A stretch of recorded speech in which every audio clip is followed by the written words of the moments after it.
The right people come together at the right moment.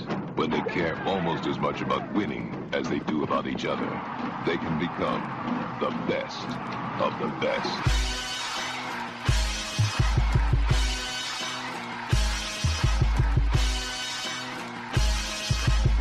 Welcome to the best soccer show, the best soccer show in the whole world. Here we go. It's the best soccer show. Jason Davis joined tonight on a Thursday live from Marietta, Georgia, working on behalf of the Philadelphia Inquirer, covering American soccer, Jonathan Taylor Tannenwald. That's not his real middle name. We just call him that. I want to make sure people understand that. That's a joke, right? You think people think your middle name is Taylor for some reason? I think I've told this story before. There's a guy, I forget his name. I'm sorry that I forget his name. He's a regular listener. He's up in New York.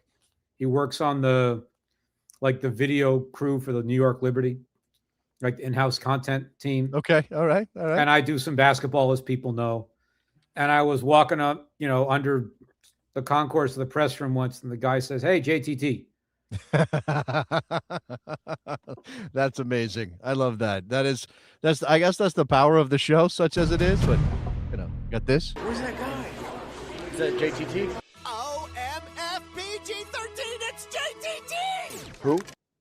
Yeah, that is JTT. Jonathan Tannenwald, an incredible soccer reporter who is bringing us his incredible knowledge, and he's on site reporting. Jonathan is in, I was going to say beautiful Marietta. I've never been myself. I don't know what it has to offer, the traveling journo, Jonathan. I will make a confession. It is quite pretty. There's a little town square that I walked over to a couple of days ago. My hotel happens to be adjacent to a public golf course, so that makes the view nice. Okay. All right. There's a lot of grass, A lot of people just hacking out of the stand. You're like, yeah, that's a great view. I get to watch people duff it from 20 yards. It's a nice looking course. And Atlanta United's training facilities are very nice. That's right. Sure. I do know that they put a lot of money into that. So I imagine that they are. So we are here just a couple of days away from the United States men's national team taking on Belgium in the first of their two friendlies in this March window, which has been loaded with meaning because it's the last time that Mauricio Pochettino will call a team before he picks his guys to represent the United States at the World Cup. And Jonathan, obviously the roster dropped last week. We went through that. We talked about some of the choices Pochettino made. None of that is going to, be validated by training, but I'm curious what you think has come out, what you've seen in terms of talking to people, maybe what interactions you've had that indicate that the mix of things here for Mauricio Pochettino and what he seems to be focused on. It's interesting because I asked him when the roster was announced, and I asked him in the context of Alejandro Zendejas specifically, but I knew he was sick of talking about that, so I tried to ask him in a broader context too. If you're not here, are you out? He said, no, you're not out. He said very clearly it's still open. So I'm trying to not divine too much meaning from too much of this, with one exception, and that exception obviously is Gio Reyna. Mm-hmm. He is, to me, the biggest headline of all of this, the most under pressure player easily in all this. And it's funny, and you were telling me a little story that I will not I will not blow up your spot here, but you were telling me about Gio. Here's Gio from earlier today via a Zoom. The man, I'm not even going to play any of the response. I know you have a question in there, and there's some further questions. He looks completely relaxed, John. He doesn't look like he has a care in the world. Oh. He's sitting next to his guy from Borussia Mönchengladbach, Joe Scally. Right. So the vibe in the 15 minutes a day that we get to watch, the vibe is very relaxed. The guys get along. They know they're competing with each other, but the intangible things that woke liberal sap newspaper writers like to write about are all there, and that's a good thing. And what now the challenge is, Pochettino's never had to do something like this before. When you're a club manager, you just buy guys and sell guys and you get rid of the ones you don't want. Right. He's never had to bring the axe down at exactly 26 and drop somebody. No, that is, and it's obviously an interesting challenge. A little bit about the vibe from Pochettino himself. I think I've read this in a couple places now, but it kind of came back around because the team is together and he's making, the speeches he can make in his English to the group. U.S. Soccer posting a little video, which was "Why not us?" It kind of had this vibe. I mean, obviously the way that Pochettino delivers it is not quite the same as the way that, say, Kurt Schilling might say it, for example. That's a heck of a comparison, but sure. I mean, I don't mean it any other way than Kurt Schilling once said, "Why not us?" And Mauricio Pochettino also said, "Why not us?" I didn't take it, though, as I was watching that video back, John. I didn't take it as, oh, he's saying, "Why not us winning the World Cup?" I couldn't really pin down his vibe. I've seen it parsed that way, that it kind of has this rah-rah thing to it. Do you think it does? Yeah, well, I don't care up to a point. Sure. I sort of think that when you're the internal guy, you're allowed to think what you want in that regard. Doesn't mean I have to believe you, but you're allowed to think what you want if you're the coach of the team. Mm-hmm. Sure. Okay. So go ahead. That's, you ask, is it weird? Are we concluding that he is saying, why can't we win the World Cup? Maybe that's what he is saying, and I don't care. I hold no all right.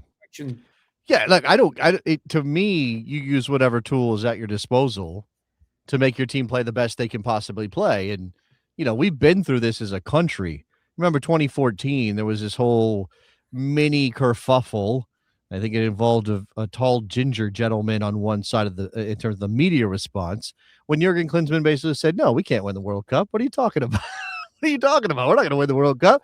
And Americans don't like hearing that we're going to go into a tournament and not believe we can win the whole thing, John. So if this, and what I was going to mention is that Pochettino has apparently become fascinated with Herb Brooks and the Miracle on Ice, and certainly the slightly Disney-fied film based on said Miracle on Ice. And if this is like a nice little entryway, and it's a narrative tool for writers, and I'm not calling you out because I would probably write the same story, or anybody who wrote it, and I think maybe Ryan Tolmich, I can't remember, Tom Hind, somebody wrote it, that says Mauricio Pochettino is fascinated with the Miracle on Ice and is kind of taking on this idea of the American underdog. Well, and this is when it goes back a little for me to when he was hired, that everybody wanted to talk about, he's a European. He's coached at all these famous English European teams. He must be a Spaniard or something, right? No, he's Argentine. Right. That does matter at some point, I think, in the context of the allure of coaching in the United States or working in the United States. If you are from Argentina, yes, I think some of this does play for him. Okay. And because he, the outside opinion of the quote unquote American spirit fluctuates every 4 years or so. But still, if you're from South America, it means one thing. And maybe if you're from Europe, it means a little something else. Okay. So Pochettino welcomes the team in for camp. We've got guys running through their paces. We've got a relaxed vibe, but we have big questions. And you said the pressure is on Gio Reyna. I saw, let me bring this comment in from Dan, who's in the chat tonight.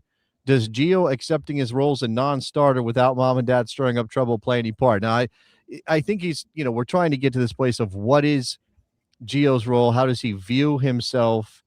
How will Pochettino utilize him? Because it's one thing to call him up, which is certainly, and even Gio referenced this, right? Like, I understand it was controversial that I'm in this team. But that was refreshing to hear. Like that was a little bit of self-awareness, you think? For a guy who doesn't talk very much, even he didn't, as I have a piece coming tonight or tomorrow morning on that, and it says in there, He didn't talk much before the scandal, and he hasn't talked much since then. So his willingness to say that, even if he knows it's good to say it on camera, I think is still helpful. Yeah, and I've said as much in the past that, and I think he did do one interview, maybe right after he had arrived at Gladbach, where he kind of punted on the responsibility for what happened in 2022. And I don't love judging players, coaches, whoever. I don't love judging them on singular moments like that out of context. You know, if I'm reading it, it's different than seeing him say it. I don't know how the question was phrased. I don't know what the I know you've had a long day, John. We appreciate you being here. Sorry. You might have yawned a little bit, guys, if you're listening on the podcast. It's okay. We appreciate it. Not too much longer. The days are long, yes. Yeah, he I don't love that judging on a singular thing. It loses so much when you're just like, oh, he said these 5 words. Well, toss him out the window for it. But at the same time, as you said, he hadn't talked much about it since 2022. It hadn't come up. And I imagine that there's just a sense like, let's get past this. That's a thing that happened. But I actually think that it's more about the fact that he hasn't gotten up ahead of steam since then in his club career that really brings the questions we're asking, right? Oh, I think that's certainly left. And Pochettino said, when he announced the roster, I know he doesn't play much, but he's got a special talent. Okay, at least he's honest. I might not like it. I don't entirely like it, but at least he's honest. Well, okay, but I can't post the. Go ahead. Let me pick at that for a second, right? Because I've thought about this too, and I think what I've come to, and I don't know if I've always been this way with national team selections, right? I think like a lot of people, we are all armchair coaches, and we are sitting here going, "Well, I wouldn't have called that guy in.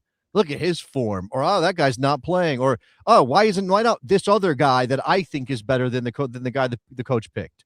And obviously, you judge in retrospect after the events for which that coach is preparing. Most of the time, we talk World Cups when it comes to the U.S. men's national team. You judge a coach on his World Cup performance, and then you can go back and say, well, he made a mistake there and he made a mistake there. Ahead of time, you really don't know, right? You're not predicting the future, and we kind of have to say, Mauricio Pochettino is paid a lot of money. They picked him. He's the guy that gets to pick the team. If he, and maybe I don't trust Pochettino, but if his job is to pick the team, then you kind of just got to let him pick the team. And you can't hold him to some standard that even if it's one that he himself has created by making a statement 6 or 8 or 10 months ago about what it takes to be in the national team, even if he goes against that when he selects a Gio Reyna or anybody else, that's his prerogative, John. Of course it is. And that's, yeah. Look, Mauricio Pochettino is getting paid $5 or $6 million or whatever it is, of which $3 million or whatever it is Ken Griffin's money and not U.S. He's getting paid all this money to make a decision 2 months from now to knock somebody out of going to the World Cup. That's why he's getting paid. And everything that he does leads up to that. And the only thing that I keep in mind is don't do something that you think you might regret. You can have a difficult choice, but do the thing that you think you'll regret the least. Yeah. Excuse me, even if it ends up not working. And the alt, I'm gonna annoy some people by what I'm about to say. Don't regret it, Jurgen, that you didn't take Landon. Okay. Because it bit you in the moment that you needed it the most. And that's where, as a national team coach, that's the one part of it where you do have to take yourself out and say, am I covering all of my bases? Because Poch said, I want the best team of 26 players and not just the best 26 players. That's fine. But just don't have a regret. Yeah.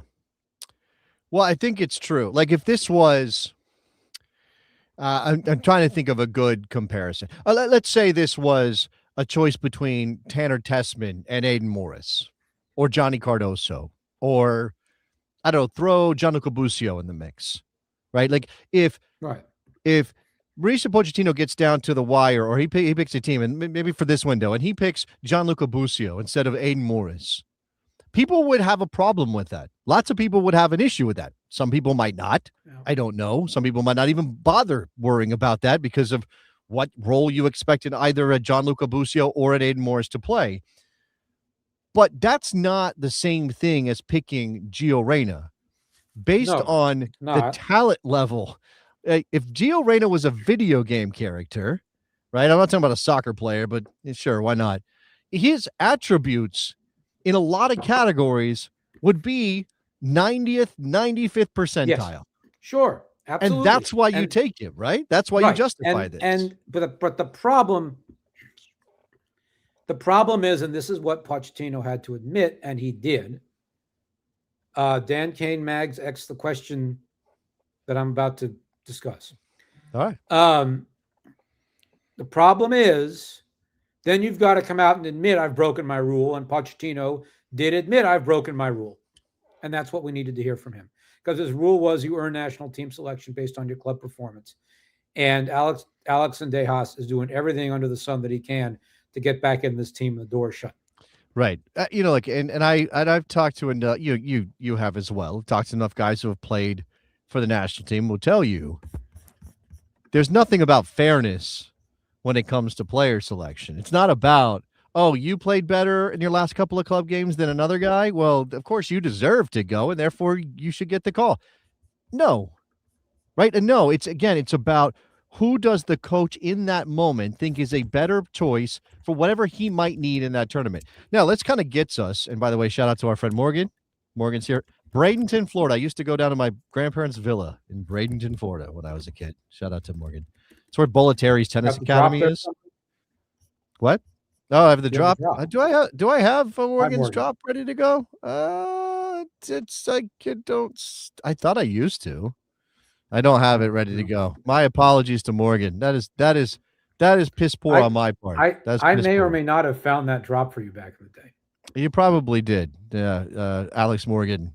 Yeah. Yes. All right. So, John, this gets us to the question. And one of the things that you included in your Instagram video that you posted on behalf of the Enquirer today from Marietta, Georgia. And this is about the areas of the field that are of most interest as we get ready for these games. What we will be trying to glean about Mauricio Pochettino, what he thinks about these position groups as we get there. And you started with goalkeeper and you went back to front, but we're talking about Gio now. So let's talk about that area of the field, because I think if you play three at the back, okay, you need three solid center backs. When you play the way that Pochettino has played in recent months, or at least the last windows of 2025, and if you have Tyler Adams, that's going to change, I think, the complexion of things, at least a little bit, right? If you have Tyler Adams, you don't need as defensive a player to partner with him in the midfield. If you don't have Tyler Adams, you may need two guys to split those duties. And that's going to impact what he does higher up the field. Go ahead. I want him to stick with this 3-4-2-1. Yes, there's a bias towards the thing that works. I get that. But it's working. It's working pretty well. As I said before, I think it does a lot of good things for a lot of positions on the field. Okay. It puts Christian Pulisic in a place where he can thrive because it gets him the ball in a pocket of space where he can drive forward with it. Mm-hmm. It sits Tyler Adams with somebody else in front of the back line so they can disrupt, and then you have a guy sitting next to Adams who can progress the ball forward. It frees Dest or Weah on one side and Robinson on the other to move. Okay. And it shields Tim Ream a little bit at left center back if he ends up remaining the starter. And I think for now, we have to assume that he will. Okay. So all of those, I think, are reasonable things to say. What I get to is, so Gio Reyna, I mean, he's in the team. Pochettino sees value in his skill set. Is he there as a super sub? Before we get into this, is he there? Think so. Okay, so he's because of his lack of playing time, you can't trust him to be fit. So why would you start him? Or because he doesn't have the defensive traits that you might want. Or or for two other reasons, which is Malik Tillman has proven it with the national team, and Weston McKennie is playing well. That's okay. Sure. I guess one thing that comes to mind as we talk about McKennie, and I know Matt Doyle brought this up on his Ghost page, and it's certainly something I've been thinking about. If you've watched Weston McKennie play, especially in 2026, and yeah, he moves all over the field, but the pockets of space that Weston McKennie is most dangerous in, if he's not playing right back and then being given free reign, and I don't know that we expect Pochettino to play the same way that Luciano Spalletti had played at Juventus. But if you want to get Weston McKennie opportunities to impact the game, he's got to be higher up the field for me, John. I don't think you partner him with Tyler Adams. And he doesn't. Pochettino has made it clear that's not going to happen. As we discussed this the last time I was on the show, that when Poch said after the Ecuador game, he's a player who needs the creative freedom, immediately he goes on that attacking midfield line. Okay. All right. So this means, but that does that leave out, you're leaving out Malik Tillman then, right? I think you are at the moment. And there was a time when Tillman was playing better than McKennie, and it was easy for me to say that Pulisic and Tillman were the starters. Okay. And right now, Pulisic and McKennie are the starters. Right. I think that would probably be my guess as well. All right. So again, there's no Tyler Adams in this team. So and it's one of those things where it kind of stinks because the best version of the team that Pochettino might put on the field in the World Cup opener, will have Tyler Adams in it if he's healthy. Now, it's okay to have some reps without him to try to figure out how you might play if he's not there. But if he is there, not all this gets thrown out the window, but it's certainly not as valuable. So you can't replicate what Tyler does. So what kind of center midfield pairing are you putting out there with Weston McKennie playing higher up the field?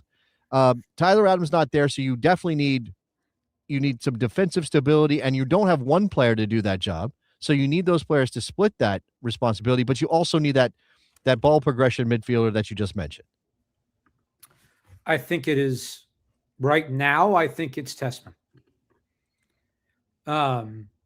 Would I mind if it was Morris? No. Would I like to see Johnny Cardoso get serious minutes in these two games?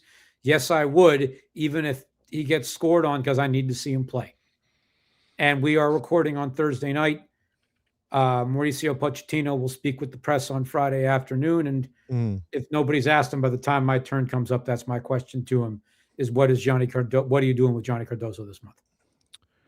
Right. I mean, he called him up, and this is despite the fact that the kid kind of always fumbles a bit when he's in the national team picture.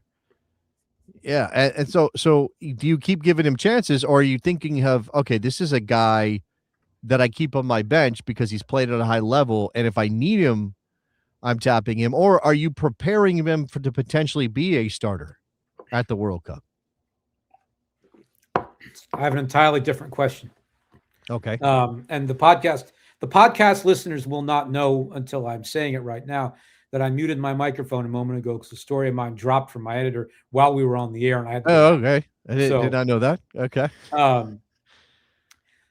I think Cardoso is in a situation where he is competing against Christian Roldan and Sebastian Berhalter to get on this team in the first place. Okay. All right. All three of them here. And potentially with Aiden Morris too, because Pochettino is not always rated Aiden Morris. So we need to see him play and then make a judgment. But there's only 180 minutes in this window. So in terms of play him 45. Well, no, first of all, has that happened? Can you recall a time when Pochettino or any U.S. men's national team manager of recent vintage said, it's a friendly, I'm going to give this guy half and this guy half? I guess not on the men's side, happens. but that's not on the men's side, but doesn't mean the answer is no. No, well, okay, but in terms of the U.S. men's national team, typically what happens is, and I know this is probably just hard-baked tendencies about what a game's supposed to look like, regardless if it's a friendly or not. We're talking about an hour. I hear you, but if you're going to do it, now's the time. Sure. And it's. I will play out what I just said. Emma Hayes does this often. Now, she might do it in the framework of a 2-game friendly window against teams that the U.S. is going to beat, and they know it, and the other guy probably knows it. The other team probably knows it too, and they're coming out of the NWSL offseason or whatever it may be. Players are on minutes restrictions, et cetera, and so on. So it's easier for her to do it in that framework.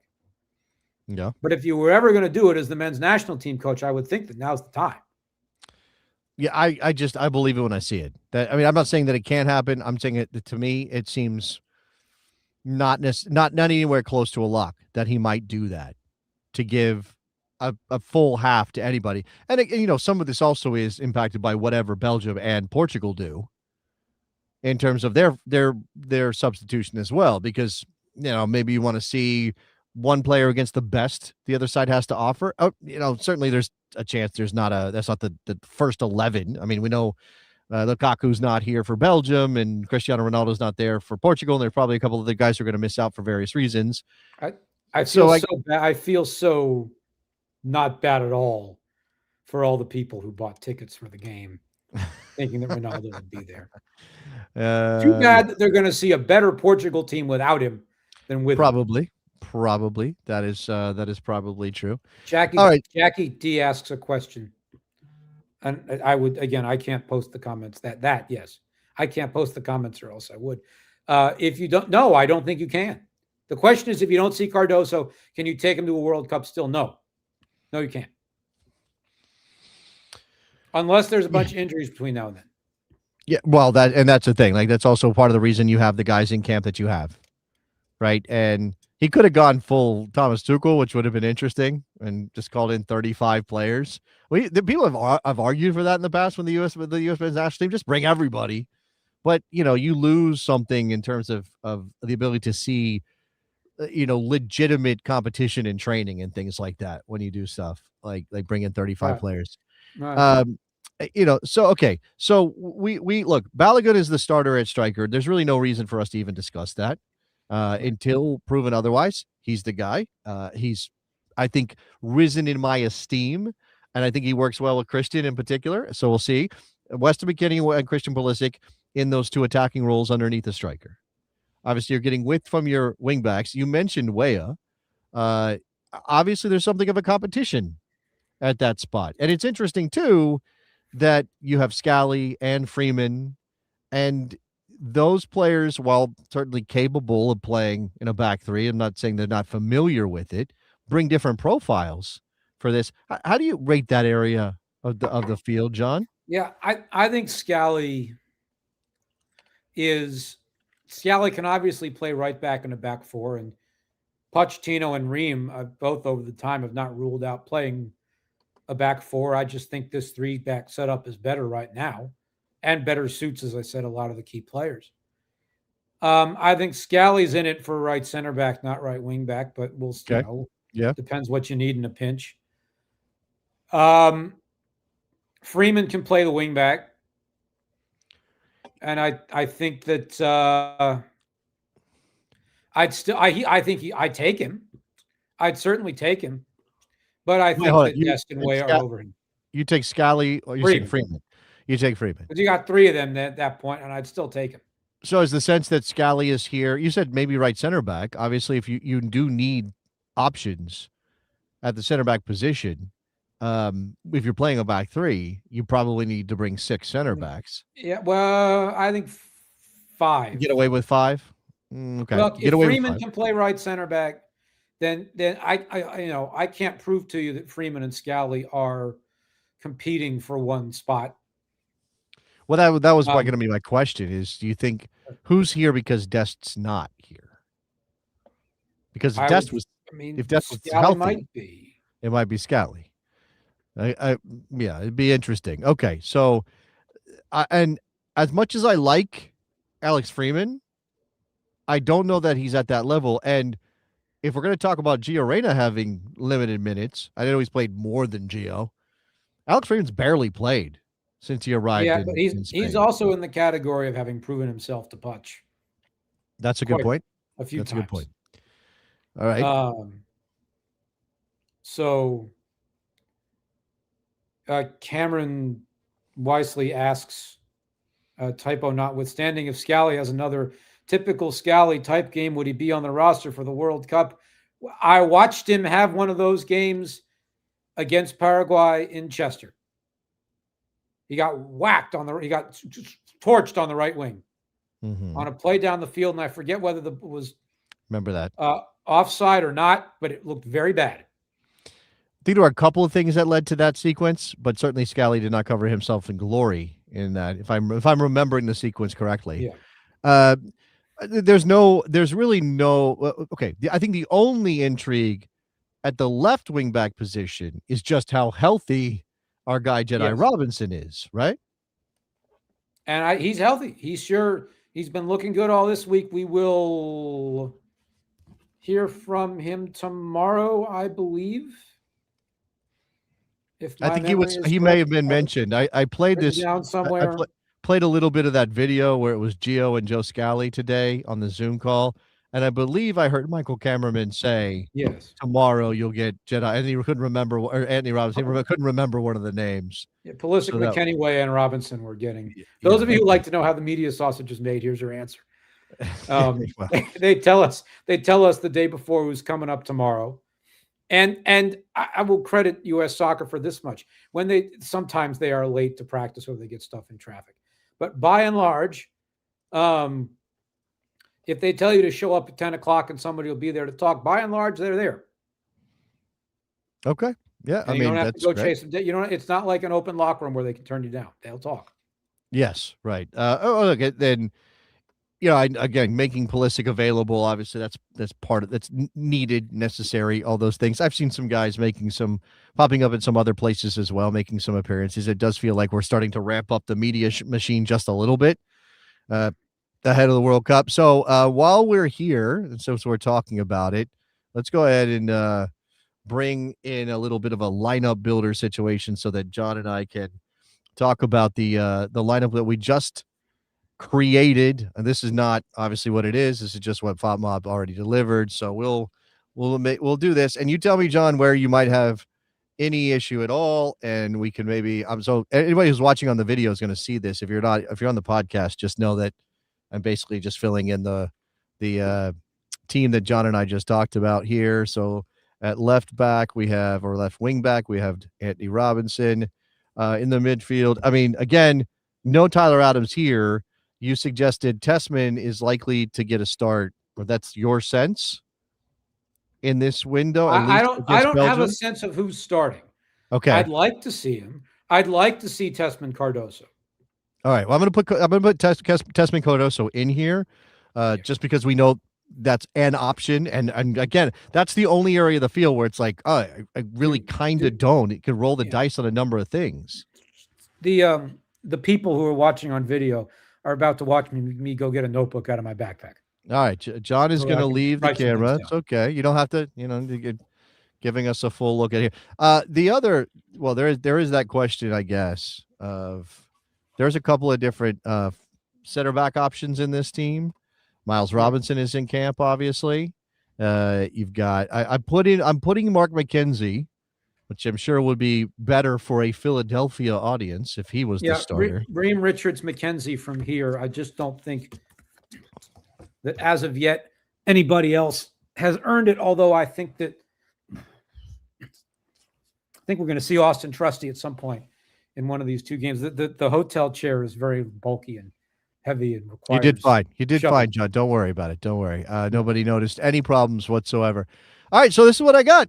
I got a 3-4-2-1. It's Matt Freese at goalkeeper. It's Ream, Richards, and McKenzie across the back. Jedi Robinson. Now, again, we put Tessman and Cardoso in here. Could it be Aiden Morris in the starting lineup? I mean, what other mix of center midfielders could we see? Tim Weah at the right wing back. Morris, Roldan, and Berhalter are the other three that are right. And I think all of them are limited in ways. Tessman is probably the best all-around central midfielder, like pure central midfielder in the group, right?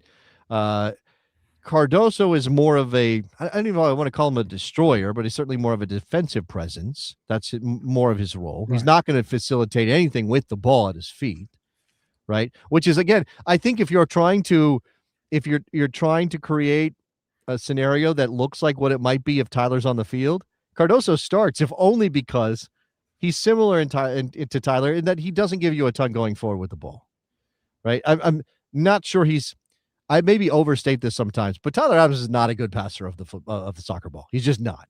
And you're okay with that because of the other plus things he does. Now you need to, as we talked about, find somebody who can help you distribute the ball from that position. And I wonder if Tessman can carry that load. Pulisic and McKennie, you're playing McKennie up high. As you said, Mauricio Pochettino has consistently said McKennie's not a deeper lying central midfielder in this team. He is great at arriving late. He's great at sort of these 1 and 2 touch combination things. He's good at playing the ball around the corner. There's things he can do that I think you want him to playing in that position.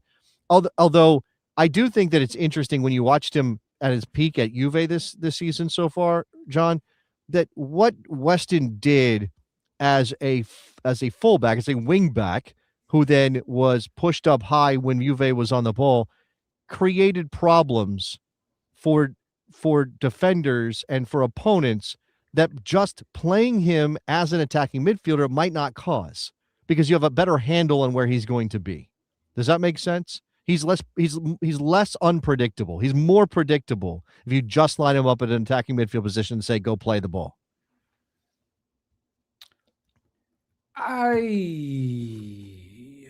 It's just a theory. You don't have to agree with it, but I watched him play at Juventus. I don't know what I think. I mean, he's a guy who has often been unpredictable for the national team, and that's been part of the problem. So I don't expect him to all of a sudden become predictable in an attacking midfield situation. So he's just going to find space. He's going to go find the space.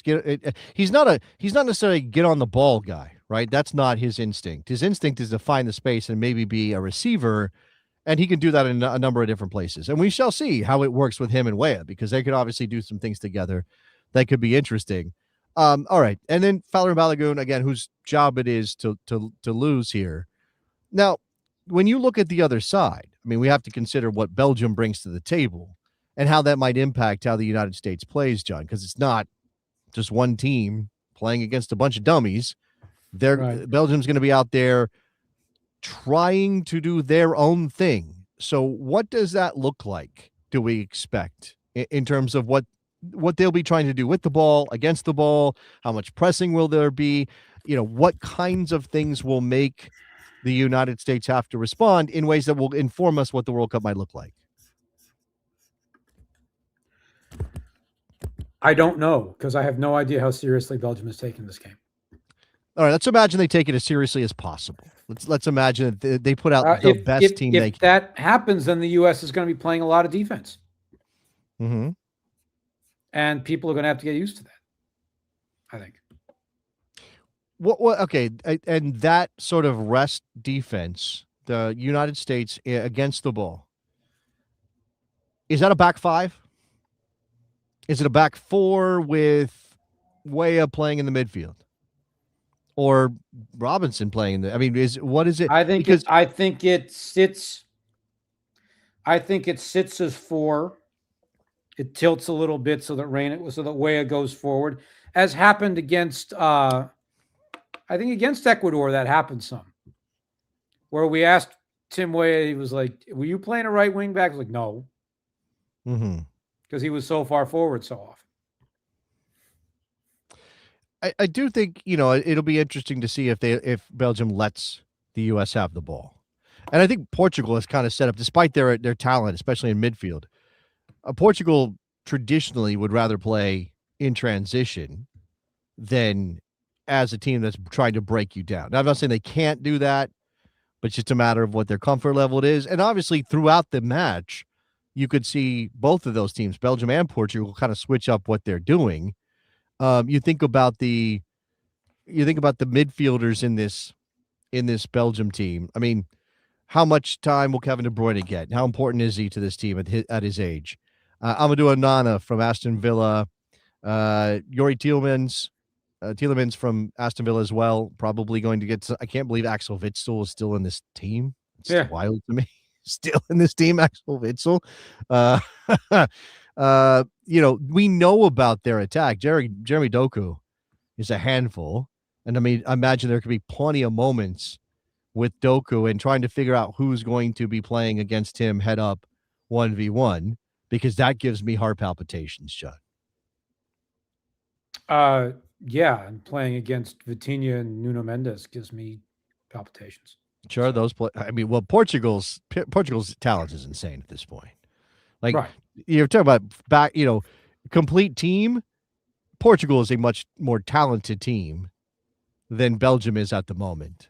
Belgium is still good. I'm not saying they're pushovers by no means, but this is not number one in the world Belgium anymore, right? This is a different Belgium team. Whereas that Portuguese team has so many players, and many of them 22, 23, 24 years old. It's kind of nuts. You take this one first, right? You try to go win this game, and I think you might not measure up man for man in some places, but I think you imagine that you can keep the ball, do things with it, put pressure on Belgium.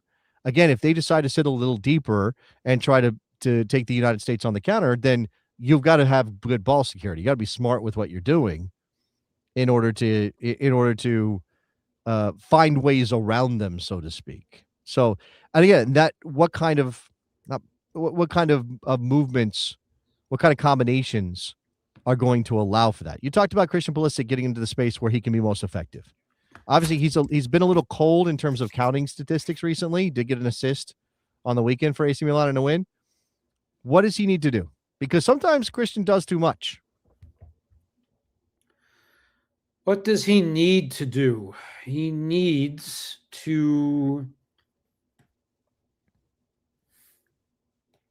receive the ball from teammates and drive it forward. Okay. That's what he needs to do.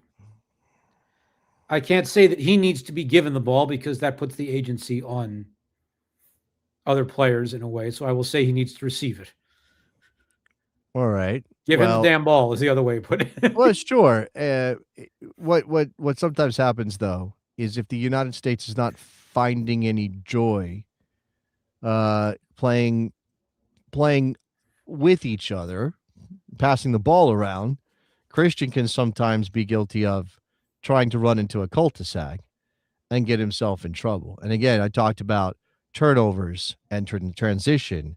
And if Christian Pulisic is dropping deeper to pick the ball up because he's frustrated by whatever, and I'm not saying it's definitely going to happen, and I don't know that that's who he is as much under Pochettino as he might have been under Berhalter.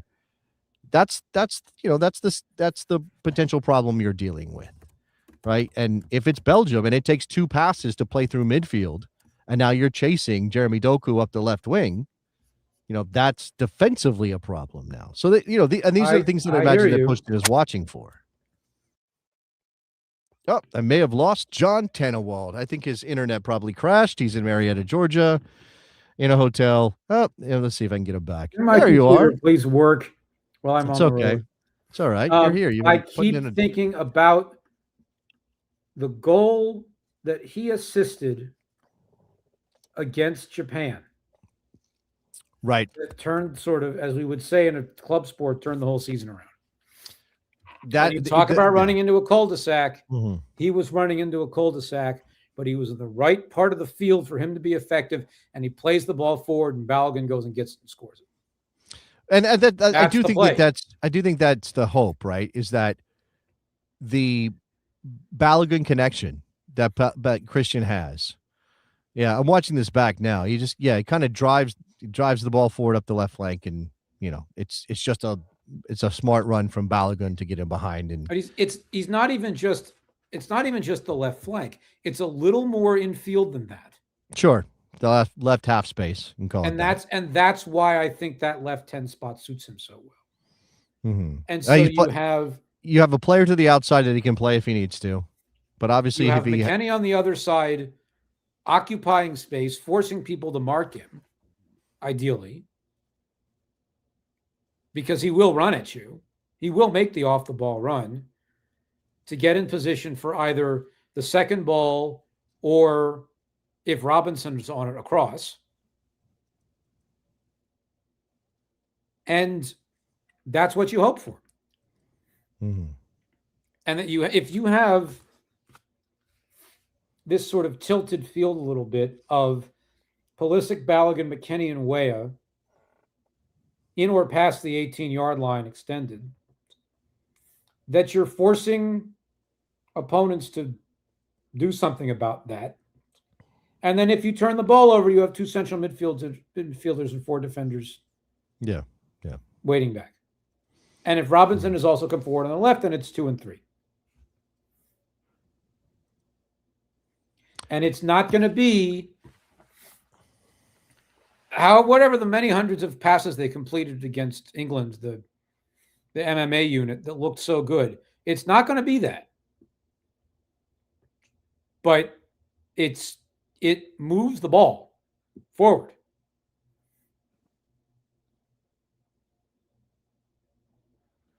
You pushed a button of some kind. I can't hear you. I don't know about the chat.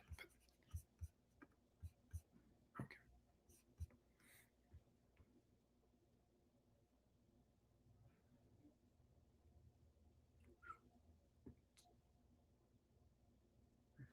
There you go. Can you hear me now? Yes, sir. Right. There we are. You got to fill the space. 1-1. You don't have radio instincts. I had a technical issue on my end, and I had to fix it, and it muted my mic.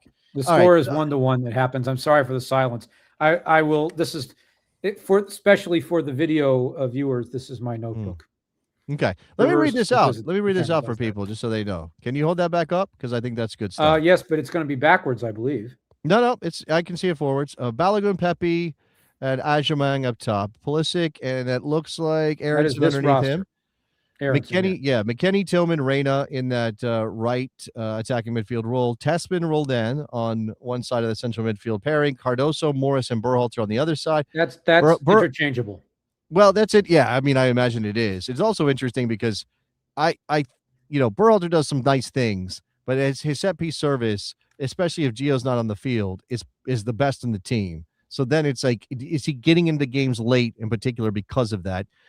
You have Robinson and Arfstead on the left, Weah and Freeman on the right, Ream, Trusty on the left center back position, Richards and Robinson in the middle, McKennie, Scally on the right, and then your goalkeepers, which after Matt Freese, I think it's pretty much a toss up there, but I guess Turner's number 2 and Brady.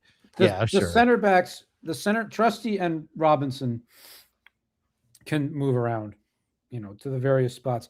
I do want to talk about the goalkeeper for a second. I talked about this in the aforementioned Instagram video where I'm now trying to do things on camera, which is terrifying. But I have a problem with Matt Freese getting every minute.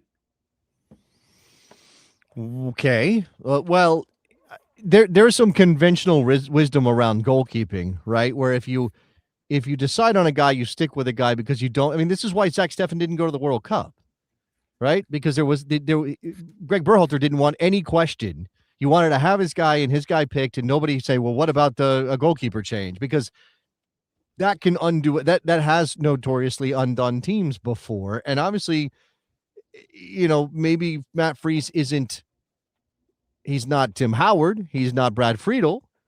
He's not Tony Meola, but you still want to give the guy the confidence to say you're our number one. It's not how you don't feel that way about this. I think you can give him the confidence without giving him every single minute and not giving anybody else a chance so that you can see what you've got. Because I don't know that we know. But John, goalkeeper is one of those positions where, okay, you're not making a goalkeeper substitution. I think because you need to see so many outfield players, you just cannot waste a substitution on a goalkeeper. So a goalkeeper's got to play 90 minutes. You get 6. Right? You get 6 in a friendly. Or at least, you do, and this came around. I remember asking Pochettino about this after the Australia game in Colorado. Mm-hmm.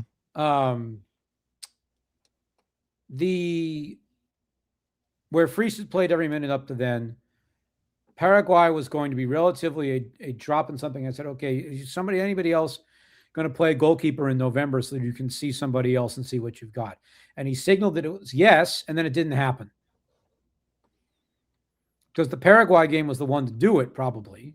And he didn't do it. And I'm not, Dan Kane Mag says play all 4 for one half. I don't need that. If whatever happens, I wouldn't say give every single second. You tell him before the game, you're my number one, but I need to see somebody else for a minute. And Fried's is a smart enough guy, and not just because he went to Harvard. He's a smart enough guy. Okay, but who are you advocating that he see? Because we know who Matt Turner is. We know who Matt Turner is. Well, I don't think Matt Turner has fundamentally changed. Context right now? You think he's a different player than he was in 2022? Just because he's bounced around a different player than he was last summer when he lost the job? I don't know. Is Patrick Schulte worth being the third guy, or Celentano, or I don't think it's going to be Brady. But you've got Brady, Schulte, and it was Celentano until he got injured. Do you want to know who's going to be your third, or does it really just not matter to him? Because if it really doesn't matter, you take Schulte because he's going to be the starter in the next cycle. Well, you could think about it that Pochettino he's not going to care about the next cycle. He won't be around for the next cycle. That's not his job. I did a written version of the same of the video. Or you take coaching. That one is interesting to me as a third. Typically, the third guy is your vibes guy. He's not going to play. He knows he's not going to play. He's there for training, and he's there for an attitude. He's there for energy. He's there as a hype man. He's there as everybody's Schulte's friend. that. Schulte's that. I don't care about number 3. And in this situation, I guess part of it is I don't see enough of a difference between Freeze and anybody else in the roster to think it matters if you're going to give somebody else any time. Like I don't. Maybe, but it's something about it doesn't sit right with me. Okay. Even if it's just one game, and it's too late now because Portugal and Belgium are too good. But it's one game against where you say, okay, we're going to give somebody else one night to make sure that our backup situation is safe. And then you go on from there. FC Neo Tokyo says, gross, no way Brady isn't the keeper of the future. I disagree with that. I know some other people who do as well. I'm not going to name names, but I've heard goalkeepers suggest Chris Brady is not at that level either. So, because you take the third goalkeeper either for vibes or so that he has had the experience of going to a World Cup and the rhythms of being there, even if he's not playing, and all of the strange things that come with it, so that by the time he's playing, he knows how to handle it. Again, I will point out again that Mauricio Pochettino walks off the field whenever the World Cup ends for the United States men's national team and is the national team head coach for whatever time it takes for him to find a new job, if not before. In North London, yes. Yeah, sure. He's not going to care who the guy is for the next cycle. The only way that he picks somebody for the next cycle to be in this team as the vibes guys, the third keeper, to get the experience is if the U.S. soccer people really lean on him and he says, fine, I don't care. Sure. I think he has a little bit of a self-conscience about that, because he did say when he called Kai Banks in, this is a guy we need to be paying attention to the future, not just the present. So he has a modicum of understanding. Maybe. But I think that is a coach's natural curiosity about what is clearly a very talented player, right? Playing. And Colin coaching. But, coaching doesn't play for Barcelona. He plays for Barcelona B. That is a different thing. Sure, but Banks would play if he comes along. But that's my point, is if you're Mauricio Pochettino, even if you're not coaching the next cycle of the U.S. men's national team, you can look at Noah Kai Banks and go, I'd like to get an up-close look at that 19-year-old. Everybody's talking about him. Well, I'd take Schulte. I might want him for Tottenham Hotspur or whatever. That might be a scouting mission for Mauricio Pochettino and Noah Kai Banks. Sugar 3234 said Banks would start. I'm not sure about that, but he would play. He would get an amount of time. I would take Schulte as the number 3, and right now it does not look like that's going to happen. It looks like it's more likely to be Roman Celentano or Chris Brady, and that's Pochettino's prerogative. I just happen to disagree with his choice. All right. I mean, it's not that the goalkeeper is not a problem in the sense that it is a weaker position than I would like it to be. I think that is absolutely true. Sure. But I don't think there's anything happening between now and the World Cup kicking off that is going to change my opinion about the state of the goalkeeping position. In other words, if he gave Matt Turner or Chris Brady or Roman Celentano or whoever time during these windows and, well, oh my God, that guy made 3 great saves, it wouldn't suddenly make me feel better or make me think that person is that guy's the starter. So you can't do it now, but you could have done it in the fall, and he didn't, and I didn't like that. Yeah, but it's over. I mean, that's a problem with it, and I get it, I understand, but it's over, right? We're at this point. All right, so we talked about starting lineup. You mentioned 6 substitutions. Whether he uses one on goalkeeper, I think, is very doubtful, but he is likely to play a lot of guys, like whether it happens at the hour mark or 75 minutes or whatever.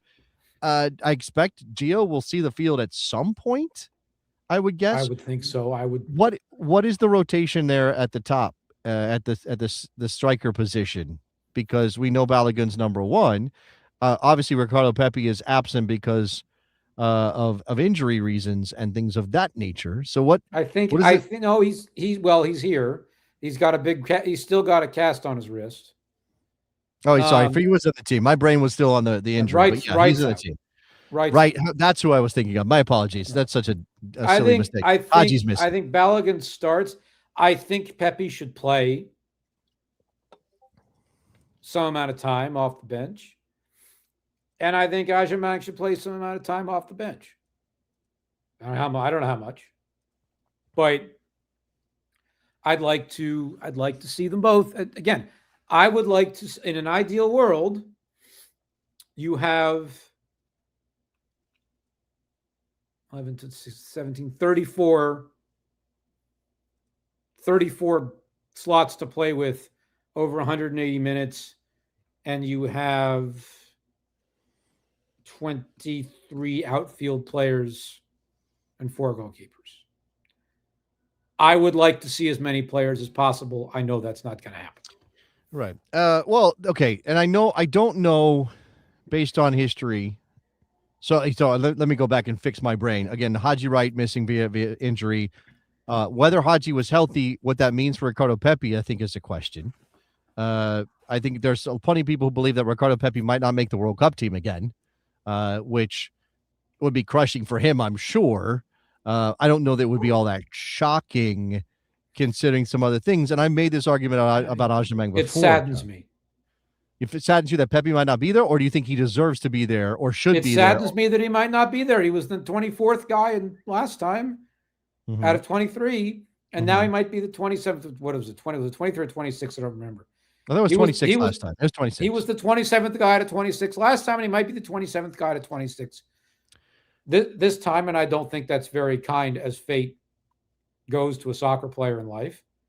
Yeah. And to considering that he barely missed out last time, and we thought he was going to be, his trajectory was on a good path to getting him back into the picture this time around. I think it would be sad.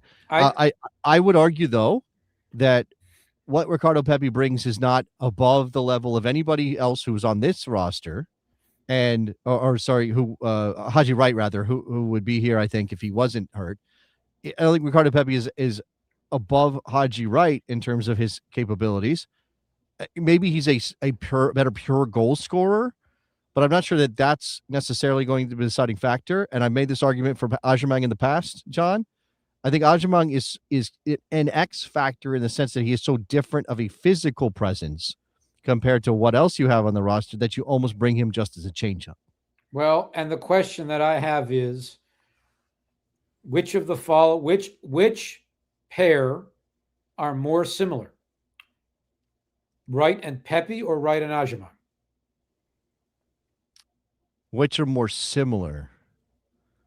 Because I would argue that whichever two are more similar are competing against each other. Yes, I would say that that's fair. But I also think, I suppose that's fair. I would again. I don't think anybody compares to Ajamong though. I think he's a I totally think different. Wright does. player. I said this there- the last time around. I think, especially in terms of aerial presence, I think that Wright and Ajamang are much more similar than Wright and Pepe. But I also think that Pepe, again, doesn't do a lot of things off the ball that Wright can do, and I think Such as? I think Wright's a better passer. I think Wright's better back to goal player. I think there's a lot of things. Ricardo Pepi is a poacher, right? For lack of a better way of saying it. Fine, but you might need that. No, sure, you might. I think Wright has trust that Pepe obviously doesn't right now. Sure, okay, so then go score a goal this window. Okay. All right, well, we'll see. Because I think in the context in particular of the teams the U.S. are going to play,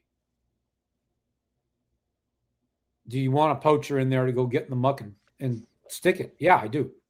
Mm-hmm. Mm-hmm. Well, like I said, okay, so you're arguing that you take one kind of more physical player that's Wright or Amajamong, and then Ricardo Pepi. But I don't know that Ricardo Pepi does anything that Balogun doesn't do better. I didn't say that. No, I understand, but I'm saying if you're talking about the complement of players you want at that position, if you're Mauricio Pochettino, do you want a player who is just kind of a lesser version of Balogun, which is what Pepe is, on your bench as your number two? But or do you want? Yeah, go ahead. No. Or do you want a Haji Wright who can do a couple different things positionally? Is definitely a physical player if you're looking for that. And also, again, a Patrick Ajamang, who I'm only bringing because I need to go, and it's just absolute chaos in the last 5 minutes of a game as I look for a goal, or 10 minutes of a game when I look for a goal. That's Patrick Ajamang. He's going to lean on extremely tired center backs and hopefully go find you a goal.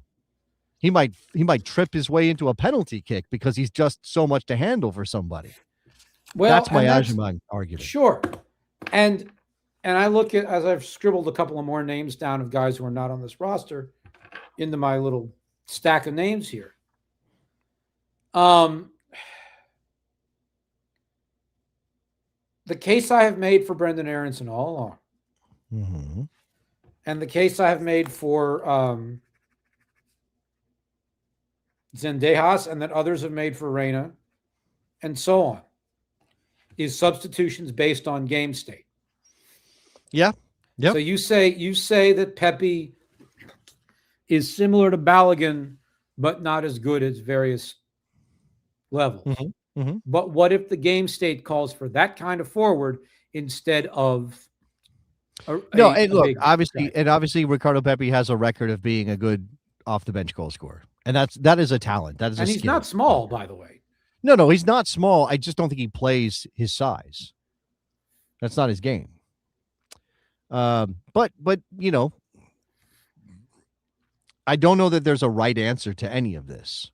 That's so why he gets paid $6 million of Ken Griffin's money, as I said earlier. And we could knock this around for another couple hours, but I know John has had himself a day in Marietta, Georgia, and he needs to get some sleep because he's going to be on camera again tomorrow, more than likely, which we appreciate.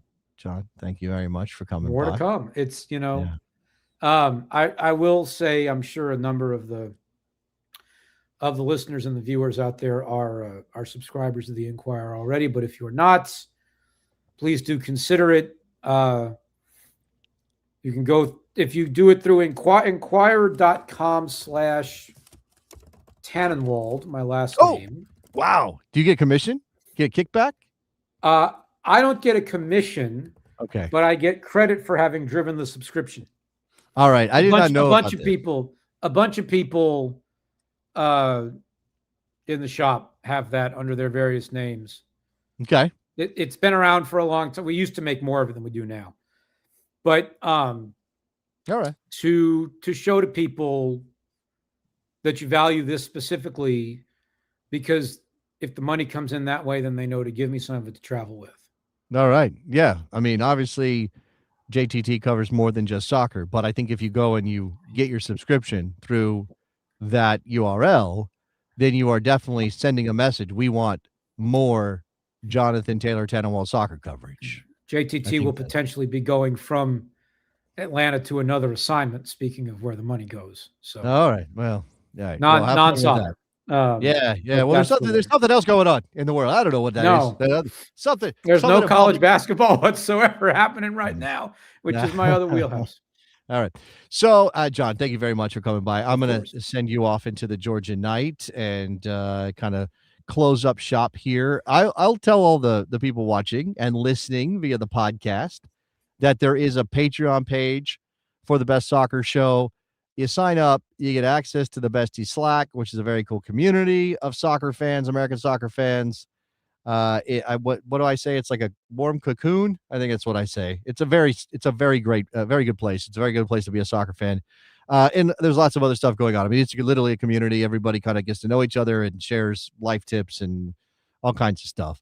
I am posting more and contributing more to the Patreon page for the besties, for the Patreon members. I am doing a Wednesday office hours, which is basically just me talking to people about whatever is on my mind or theirs. It's a free-for-all hangout kind of vibe. I do it on YouTube, but it's only available to the besties, to the Patreon members. My man Nate, who was in here earlier, knows about it because he's popped on to talk to me about soccer in the middle of the day. That is 2:30 p.m. Eastern on Wednesday afternoons. It does go up on the bonus feed as a podcast. You can also watch it, the video, on the Patreon page if you want some extra bonus content over there. Trying to keep the posts up as we go. Thoughts I have in my head about the U.S. men's national team and various other soccer topics. So go support the show that way. That is a good place for you to show that you love this show or want to support us and push us forward. I'm trying to think of other things that I should be encouraging. I probably will add some extra bonus content there as well in the near future that I don't know if I'm ready to talk about. Well, I don't know. That's a terrible tease. That's the worst possible tease, Jason. You're terrible at this job. Why do you do it? Why have you been doing it for 20 years? All right. I think that's probably it. Shout out to everybody who joined in today. My newsletter. Dan says to hype the newsletter. Sure. Jason Davis, Soccer Eagle, is my newsletter. That is twice a week when I can get it out. It's got usually whatever weird soccer thing is in my head. I think I've written about the USL Championship Players negotiations or CBA negotiations recently. I've written about the vibes around the U.S. men's national team. And we could probably do a whole show on the Best Soccer Show just about what we expect the vibes of this team to be. And I was talking about the World Baseball Classic and the U.S. team at the World Baseball Classic, obviously beaten by Venezuela in the final, a team that had a certain energy, a certain pro-troops energy in a moment when it's, there's a lot of things going on in the world that make it sometimes uncomfortable to be waving our flag as the United States of America. And I just wondered, in a written format on the newsletter, Soccer Eagle, what we might get from the U.S. men's national team. And some of you may have a suspicion about that already, but we will see. I want the United States to be fun and entertaining and win some games. So with that, I think that's all we've got tonight. Thank you very much for listening or watching if you were here. I'll catch you next time. Bye-bye.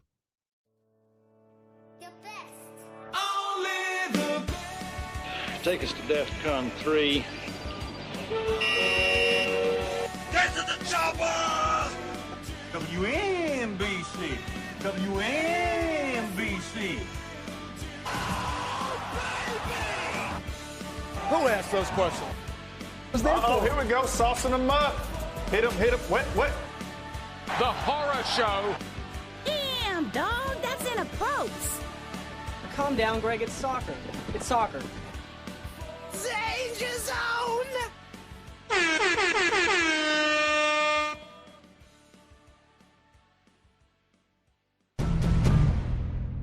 Where's that guy?